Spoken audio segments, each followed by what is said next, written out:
Auschwitz? Do you remember? Yes, July 1943. Right, and so you first went in one camp and now you're going to Yes, another I was, camp. the 8th of May, we arrived in Majdanek, 1943, and July, so we were from May, give or take a few days for the journey. In July we arrived in Birkenau. And you were going to the new camp? But New camp, Camp B? Yeah, can be.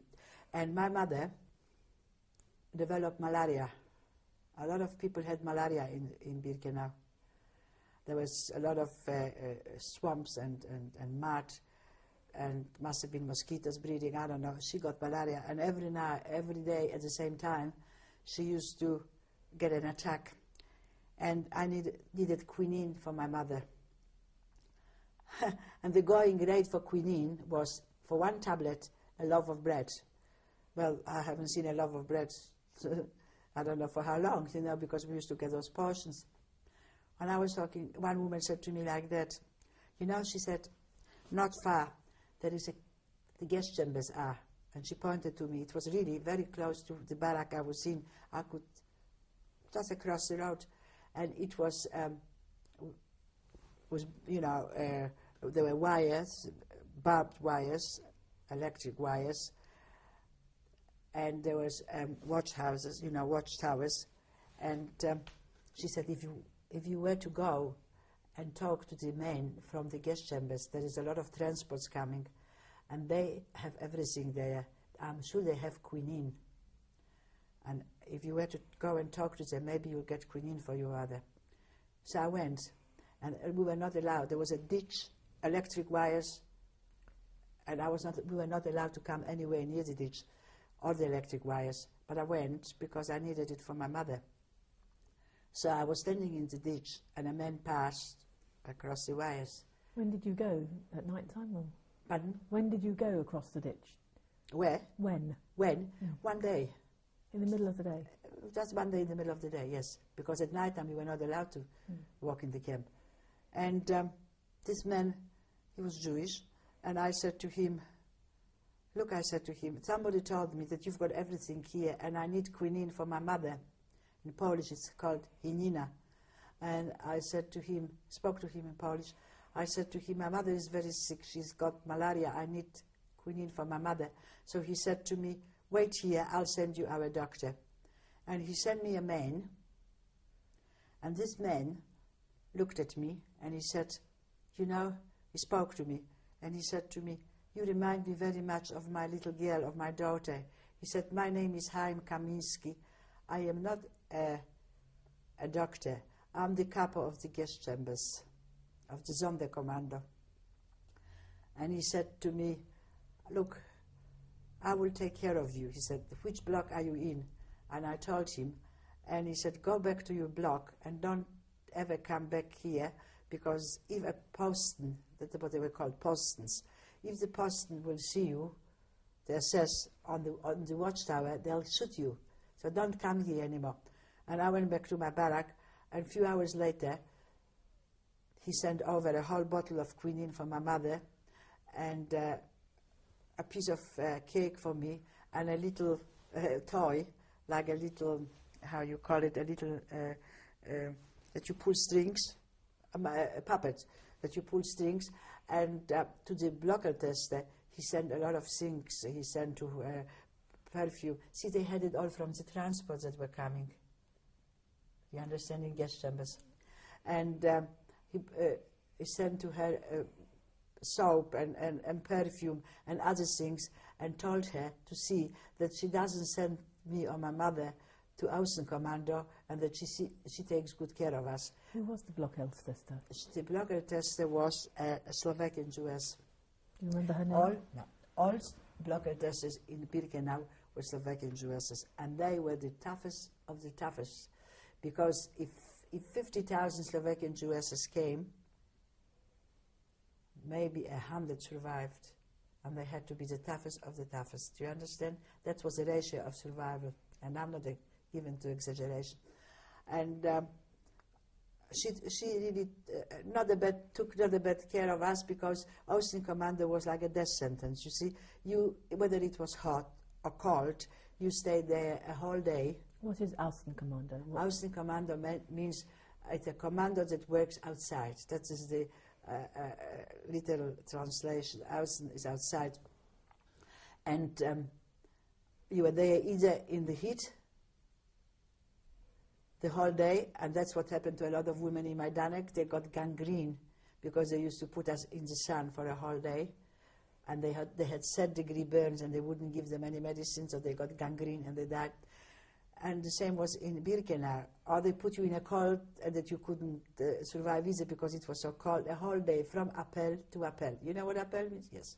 Well, could you explain further the interview? Yeah. Well, appel was a roll call, which was in the morning at 5 o'clock. They used to take you out of the barrack outside and give you a bit of black water, hot water to drink, which they called coffee. And they used to keep you there for 2-3 hours to count you. But the idea was to exhaust you, to stand there for 2-3 hours so you will be completely exhausted before the day started. And when you came back, they did the same. And at the end of the day, they gave you a bit of soup. But you also stayed there for a few hours. So what did you do for work? Well, I'm just about to come to that. I was again talking to the people, and one woman said to me, obviously you have a bit of a luck, and obviously you have a bit of connections in the camp, she said, because, you know, you don't go to Außenkommando, somebody's helping you. Why don't you ask to get a job? It would be very good for you to get a job. I think that those women really... why would they tell me a thing like that? It was all meant to be. I really am a believer, you know. I read somewhere that when you witness terrible atrocities in life, terrible cruelty, you either turn away from God altogether or you become a believer. Do you know that? And I think that's what happened to me. And I went again to this Kaminski, Chaim Kaminski, who said to me that after the war, if we survive, he's going to adopt me and we'll go and live in Palestine. Because he lost his daughter, he wants to adopt me, and I'll be his daughter. I went again to him and I said, look, I'd like to have a job. And he said, all right, I'll see that you get a job. You went to him, he told you not to get Yes, one. yes, but it was an important thing for me. That was the 2 times I was there. Look, you had to take risk if you wanted to survive. And he had a girlfriend in the camp. You wouldn't believe it. She was the kapo from Bekleidungskammer. Bekleidungskammer was a store of clothing that came with the transport of people, and it was segregated. It was not segregated, is not the right expression for it, but it was, you know, how shall I put it? The good stuff went to Germany. There was, what is this expression? Not segregating. There were, you know, the good stuff they sent to Germany, and the bad stuff they kept for the people in the camp to wear. And that's what it was all about, you know. And he sent me with a big cigarette holder and a cigarette to this kapo, and he said, you give ein Gruß, give regards to Frau Schmidt, who was a kapo. She was a Czechoslovakian woman, not Jewish. She was there politically because she was a secretary to, I think, Dr. Beneš in Czechoslovakia, one of the ministers in Czechoslovakia. And he sent me to her. Why I'm telling you the story is because she saved my life many times. And she said to me, well, what is it that you like? I gave her the regards from him. She was his girlfriend, because when they used to come from the gas chambers, they used to come once a week or perhaps more often from the gas chambers and crematorium to collect dead bodies. And the men used to come, you understand? And that's how they used to meet, the women and the men. That's how she was his girlfriend. She had a room of her own. She was a very privileged Häftling. Häftling is a prisoner.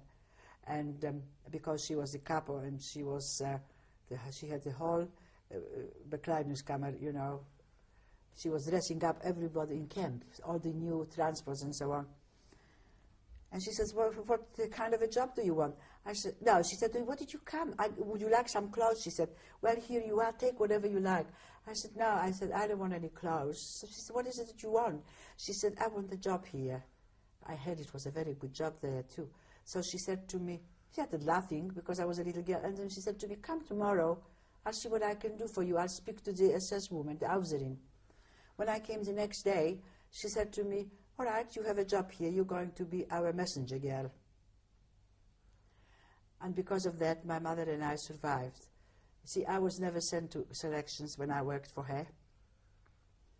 And the idea of survival was that it was an enormous store, enormous. The idea was that you took out things without their knowledge, without nobody's knowledge, and you sold it. You sold it to people who had bread and food, like the Blockertester and the kapos, and people who were influential prisoners, häftlings, they had it. And I used to smuggle out the clothing every single day, and I used to bribe the Blockertester in a block not to send my mother to sonderkommando. And then I got her a job in a Nähstube, which was a sewing place. I looked after my mother because the lack for survival was coming through me, and I looked after her, not she after me. Do you understand? We had food to eat. We were very lucky because I was smuggling the things out. And one day I was caught smuggling it, and she threw me out. Who threw you out? The kapo, Schmidt. She threw me out. And now my trouble started, because now I wasn't anymore protected from selections. And there was a big selection in the camp, and my mother naked, and we, block by block, had to go to selection. And Dr. Mengele was the one that was making the selection. And again, they put on one side the people to live, and on the other side the people to die. And again, my mother was put on the side to live, and I was put, my number was taken down on the side to die, because I was a child. And I returned to my barrack, and again, this is the third time I went to the wire to tell Kaminski that my number has been taken down to go to the gas chambers in the selection. So he said to me, don't you worry, he said to me, when you come to the gas chambers, I'll get you out. But there were 5 gas chambers, and I didn't think that he will be in every gas chamber looking for me. So I thought to myself, this is it, I'm going to die. And he must have somehow told the capo, the Frau Schmidt, that I have been taken, my number has been taken out to gas chambers. And she was a very, very influential person in the camp. She called me, she sent somebody to call me, and she said to me, look, she said to me, I learned by the time to speak perfect Czechoslovakian, and it's very similar to Polish, and she said to me, look, I will get you out. There will be list, I'll get your name crossed off. Don't you worry, go back to the barrack, and I will get your name crossed off.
From the gas chambers?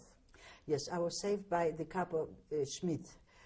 When Chaim Kaminski told her that I have been my number has been taken to be put to gas chambers, she, as I said before, was a very influential woman, and she called me over and said she's going to get me out, get my numbers